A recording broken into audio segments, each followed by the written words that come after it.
How's it? And welcome back to a brand new video. Can you believe it? 2 videos in 1 week. This is insanity.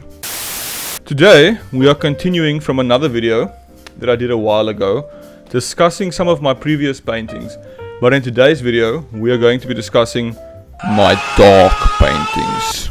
Before I developed the style that I'm known for today, the almost whimsical characters, I was working on some pretty dark shit. And today I'm going to show you some of those works, about 15 of them to be exact. But the final thing before we do that is my analytics show that only this percentage of you guys are subscribed that watch the videos. Why are you doing that? Why are you hurting me so? I'm crying at night. My soul is torn in two. I need a Horcrux to survive this destiny of mine, which is prevail to roam this world forever in loneliness and darkness. Anyways, the last thing before we start this video, I think I need to dress the part.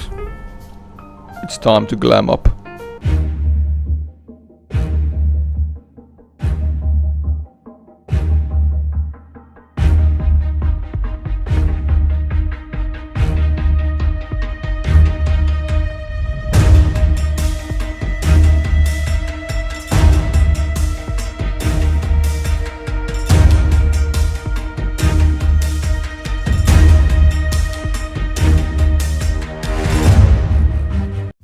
Okay, now that I think I look the part, it's time to look at some paintings. Okay, so the first painting we're looking at, I don't recall the name for this painting, and these reactions that I'm going to be giving you in this video are going to be quite raw and uncut because I didn't prepare what I was going to say about these paintings, but I do remember painting this painting and feeling despair. I think that this was one of the last paintings I did in this style, and it does show because I started using more and more red, and this was almost a frustrated painting. I almost felt like I was done with the genre. Wow. So this painting was called Blind Faith, and initially the first thing I tried to achieve with this painting was I wanted to draw a decapacitated individual. Now, you'll see that this person has an elongated neck. The reason for this being is that I painted so terribly the decapacitated head that I painted over it, I extended the neck, and for a long time, the long neck style kind of became my style. Now, this painting is a play on religion and faith, and how when you believe in something blindly, often you look past your own perceived expectations and you don't see what's in front of you. You follow through some things blindly. You don't think about it logically. So this painting was one of my favorite ones, and in this phase of my painting career I used a lot of purple, and I really felt like it was a delicate color to mix with the black.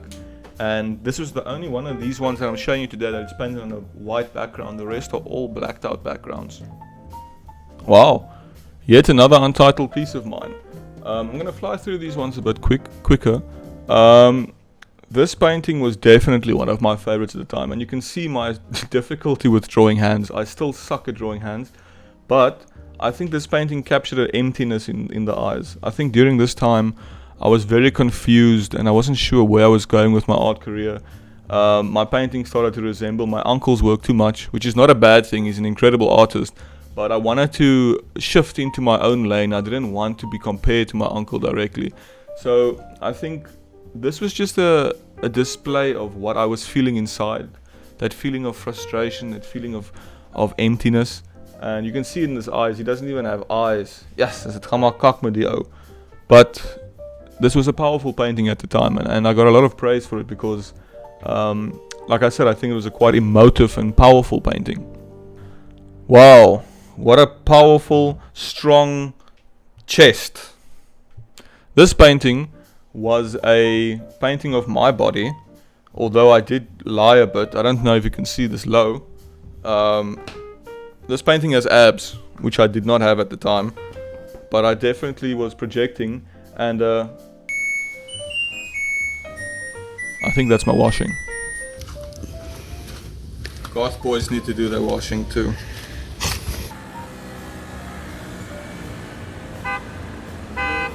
Anyways, where were we?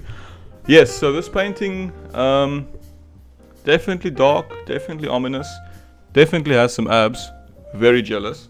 But otherwise, it was one of my more successful paintings. I think something that I captured quite well in this painting was that emptiness, that loneliness, that void, like in this infinite blackness, in this infinite world of blackness, you find this one figure, lonely, yearning for love, yearning for attention, just to be denied at every opportunity.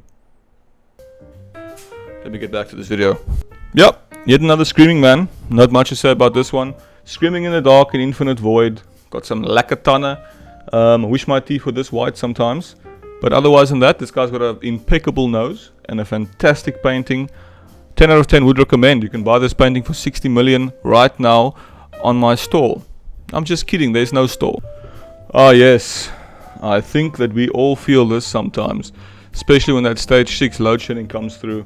I think this is the emotion that we all feel. Yeah, I think I was a bit ahead of my time. This figure I painted out of my mind. And not because I'm insane, I just painted this without any reference. This is something that came out of my mind completely.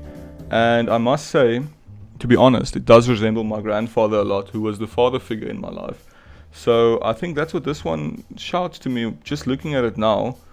Spoiler alert, I haven't looked at these paintings in a minute. It's been like 6 or 7, 8 months since I've taken these paintings down. So like I said, all these reactions are quite genuine. It's a powerful painting. I think I captured this area quite lovely, the strong English upper lip. But yeah, awesome painting. I still love this one a lot to this day. Long neck, evident of my style at the time. 10 out of 10 would recommend. This painting. I don't know if you guys recall that infamous Logan Paul photograph where he was sitting in this angle, naked. If not, let me refresh your mind. No! Exactly. I know what you're thinking. This man is not nearly as jacked as Logan Paul. But this painting I think is quite powerful for 2 reasons. I think the first reason is that the canvas frames this character perfectly. It boxes him in. It kind of is controlling him. It's kind of pushing him into a corner, and his mouth is stitched closed, meaning he has no voice. Now the majority of these paintings took place during lockdown, and I think a lot of us felt this way. I think every time we'd put on the television hopeful that lockdown was suspended, that it was done, we just get another extension for another 3 months, and I think a lot of us felt like we didn't have a voice during that time. And this is definitely what I felt at the time. And I don't know if you can see, there's a little marky on his leg. I had a pacey there on my leg. So I felt like life should imitate art and art should imitate life. And that's exactly what I did here. So it appears that I am a liar. I lied to you. I did do more than one painting on a white canvas, but this was an exception. This was also towards the end of the style. At this time I kind of fancied myself a poet. And I wrote a little poem here that I also produced as a song, which I have not released yet. But let me read you the excerpt quickly. Red my as jy bestaan. Ek's besig om te vergaan. Ek sien jou traan in die gloei van die maan. Ek kan jou nie meer verstaan. Yes, so anyways, cool painting. I really liked how it was almost washed away. This painting is kind of drowning in the background. This red explosive colors coming through. It's a very expressive painting. Yeah, I think it's successful. 10 out of 10. Would recommend. 10 million rand. Buy it on my Etsy shop. I don't have one. Thankies Vermeulen. Yes, I can definitely see Thankies Vermeulen in this painting, ladies and gentlemen. Just another demonic smile. I know at the time some people complimented me on something very subtle that I did in these paintings, which was this little ring in the nose. I should try and bring that back to some extent. I know somebody specific really liked it, and it was a big compliment at the time. Okay. Apparently I lied to you twice this video. If there was anyone who was called Thankies Vermeulen, it should be this guy. This painting, I was going through a very, very dark time during this painting. I remember it felt like when I painted this painting, like death was staring back at me. This is one of the darkest paintings that I think I completed, and I think for a long time I was quite scared of this painting. I hung it up above my head when I was sleeping, and oftentimes it felt like this painting would taunt me. It would almost torture me to some extent. And I think many times when an artist goes through a difficult time or goes through some trauma or some distress, it translates to the canvas. And oftentimes when you get out of that situation, which I am now, it's quite heavy. It's quite a heavy painting to look at. But I do think it's a successful painting. I do think it's a beautiful painting. I think the way I dabbed these cheeks, great. I can definitely learn from that. But I can definitely tell you that I've improved from this version of myself. Very raw, very powerful. One of my favorites by far. Shit, I am getting so hot in this clothes. Ah, yes. Another laughing man with a long neck. Next. This painting was also one of my favorite ones that I did. Again, you can see the emptiness in the eyes. It's almost leaning towards the shoulder, almost giving this seductive, smoldering look. But it's also a very sad and depressing painting. I think one of the things that I enjoyed the most about this style was the expressiveness of the brushstroke. I would just, do this kind of thing.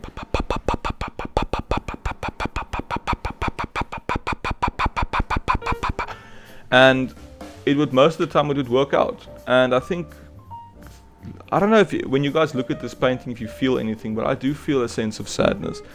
I feel a confused individual during this time. I feel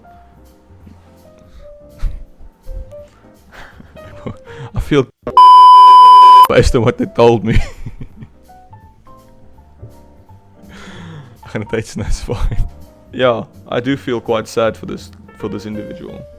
It's quite a hectic painting, and yeah, it takes me back. Glad I'm not in this space anymore. Next. And finally, this is the last painting of this style. This is when I was just about to get out of this style and start going into a new style. You can see these little line works evident of my new style, where I kind of individualize each piece of the face. And as you can see, the big piece at the back as well, I did a similar thing where I would almost write a diary inscription onto the thing. And I'm not going to bore you with reading it, but I'll read you some pieces. I said, don't talk to strangers, eat your veggies, listen to your parents, don't tell a lie, don't fucking swear, go to church, don't do drugs, raise your hand when you want something, lol, these rules are dumb, don't talk to girls, don't play sport, be silent around adults, don't smoke, be silent, not. So I think these were things that I heard when I was a child. These were very often things that your adults would tell you. I mean, being raised as a conservative Afrikaans person, very often you hear these things around the table. Children are meant to be meant to be seen, not heard. So I think this was my final rebellion against it. And I thought this red block was dope, and that's why I did it. Sometimes you do stuff because it looks dope. You don't have to worry about meaning all the time. So this red block, it doesn't mean nothing to me, but maybe to someone else who's looking at the painting, this red block symbolizes something. Maybe this red block can symbolize the rebellion that came in between all these words. The phase where I would say, I'm phasing out all of this. I'm putting a block around myself. So yeah, that's what that means. So yeah, that was all my dark paintings, my dark work. I hope you guys enjoyed looking at that. Before I inform you for the rest of the video, let me just fix myself up quickly. Wow, much better. That was so hot. My dumb ass didn't record the ending when I was still in normal makeup, so I still got the nails, I still got some eyeliner on. But I hope you guys enjoyed that video and that you guys learned something. I know it was a bit of a longer video. But yeah, I hope you guys smash that like button. Vermoord dit. Don't vermoord it. Just lightly tap that like button. And I'll see you guys in the next video. Much love. Scoop die poop, floop die scoop, scoop die floop, poop, poop, scoop die floop. Cheers. See you in the next one. Bye.